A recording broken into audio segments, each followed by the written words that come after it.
ভারতের সঙ্গীত জগতের উজ্জ্বল নক্ষত্র কিংবদন্তি কণ্ঠশিল্পী আশা ভোসলে আর নেই। ৯২ বছর বয়সে তিনি শেষ নিঃশ্বাস ত্যাগ করেছেন।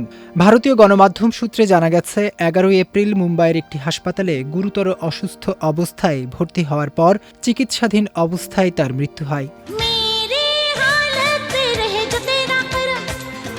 পরিবার সূত্রে জানা গেছে, তিনি বেশ কিছুদিন ধরে অসুস্থতায় ভুগছিলেন। হৃদযন্ত্র ও শ্বাসকষ্টজনিত সমস্যা বেড়ে যাওয়ায় তাকে দ্রুত হাসপাতালে ভর্তি করা হয় এবং অবস্থার অবনতি হলে আইসিইউতে নেওয়া হয়। ১২ এপ্রিল দুপুরে তার ছেলে আনন্দ ভোসলে মৃত্যুর খবরটি নিশ্চিত করেন।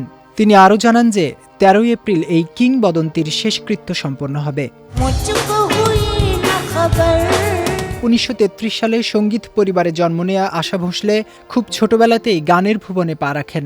মাত্র ৯ বছর বয়সে তার পেশাদার সঙ্গীত জীবনের যাত্রা শুরু হয় এবং ১৯৪৩ সালে তিনি প্রথম চলচ্চিত্রের গান রেকর্ড করেন।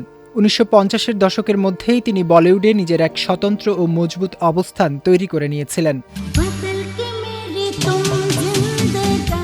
দীর্ঘ কর্মজীবনে তিনি অসংখ্য কালজয়ী গান উপহার দিয়েছেন। তার গাওয়া পিয়া তু আব তো আজা, চুরা লিয়া হে তুমনে, দিল চিজ কিয়াহের মতো গানগুলো আজও শ্রোতাদের হৃদয়ে অমলিন। তিনি ৭ বার ফিল্মফেয়ার শ্রেষ্ঠ নারী প্লেব্যাক গায়িকার পুরস্কার এবং ২ বার ভারতের জাতীয় চলচ্চিত্র পুরস্কার অর্জন করেছেন। সঙ্গীতে অসামান্য অবদানের জন্য ভারতের সর্বোচ্চ চলচ্চিত্র সম্মান দাদা সাহেব ফালকে এবং পদ্মবিভূষণ সহ আরও অনেক সম্মাননায় ভূষিত হয়েছেন কিংবদন্তি আশা ভোসলে।